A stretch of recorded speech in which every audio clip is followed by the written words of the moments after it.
Hindi ko kinailangan na matagal na panahon para makuha ko yung gusto kong mangyari, which is I was able to, sa ngayon so far, no, na may maintain ko yung earning ng at least 8K, no, o 6,000 to 8,000K a month yung na kukuha kong sales sa system na ginawa ko, which is proven, no, proven the technique, the template that I use, the tools that I'm using.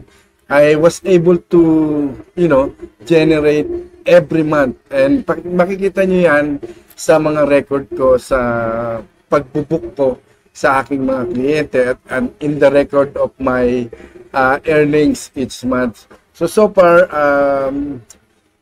hindi sa katagalang panahon is I managed to earn at least, maintain ko yung $8,000 Canadian dollars, more or less. And sa mga susunod na buwan, we are thinking of scaling up and mapataas pa ng gusto yung sales namin sa method na ginagawa ko. So,